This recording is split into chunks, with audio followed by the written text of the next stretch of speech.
البيئة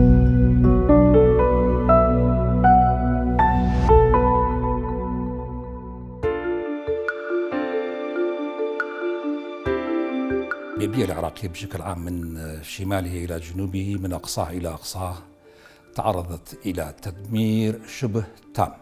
المعايير التي تمت من خلالها تقييم المشاريع المقدمة من قبل 19 محافظة عراقية يمكن اختصارها كما يلي: ئەم پرۆژەیە کاریگەری لەسەر چواردە ورچیە و چۆن کەسەکان تیا بەشداری ئەبن و هەروەها بریتی بوون لە داهێنان ناوان پرۆژە کە هەتا چ ڕادێکی هەیە و ئەف پرۆژە هەتا چ ڕادێک دێ بەردەوام بیت و کاریگەری سەر ژینگەی هەبێت. و هەروەها لایەنیشتر لەو لایەنانەی کە ئێمە لە هەڵسەنگانەکە گرنگیمان پێیاوە ئەویش تا چەند پرۆژەکە بەردەوامبوونی هەیە، واتە لە داهاتوودا ئەم پرۆژەیە بەردەوامە بێ و کاریگەری ئەوێ لەسەر ژینگە.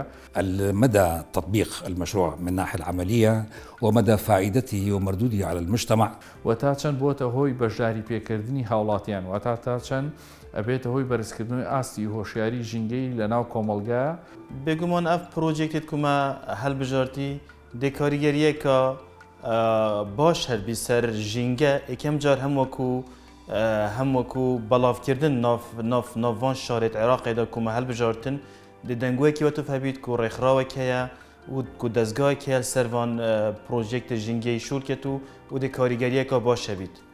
ئەو پرۆژانەی کە ئەتوانین بڵین لە دە پرۆژە باشەکان بوون، یاخود ئەو پرۆژانە بوون کە باشترین پلیان بەدەستێناوە، ئەو پرۆژانن کە کاریگەریەکی باشیانە بێ لەسەر بەرزکردنەوەی ئاسی هۆشیاری تاک و هەروە کاریگەریە بێ لەسەر زیادکردنی ڕێژەی سەوزایی بدرجة أو بأخرى بدرجات متفاوتة. بالتأكيد الكثير منها تسبب أو تؤدي إلى تلطيف المناخ والإقلال من الملوثات، وكذلك إيجاد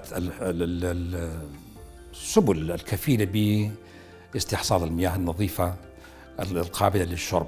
و هەروە کەم بەکارهێنانی ئەمە ئەو پرۆژانە بوون کە لەلایەن تیمی هەڵسەنگانی بۆ کراوە و توانراوە پلێشی باش بەدەست بێنێ. ئەف پرۆژێ تەنەوێت کۆمەدیتی ڕاستی ئەسزرد کەم کو لە عێراقی کەسە زیرەکتر هەبن، پرۆژێکتت باشتر هەبن کو بهێنە پێشکەشکردن بووان دەستگەهێن ئەبێت کولڤان بوارانە شول دکەن کو کاریگەریە ڕاستەخۆڵ سەر ژینگەی عێراقی هەبیت. پەیامە من ئەوە بووان گەنجانە و کار بکەن و پرۆژێکتت باش بنێرن دا کو کاریگەریەکە باشتر سەر چێکردنا ژینگەی عێراقی هەبێت. بۆ ئەم دەست پێشخەریانە یەشێکە لە کردارە باشەکان بۆ پاراستنی داهاتوومان بۆی هەمومان پێکەوتوین لەسەر ئەم هەسارەیە بەردەوام بین. دعك من القلق وابدأ مرة أخرى لإيجاد بيئة صحية وحياة يستحقها كل مواطن عراقي.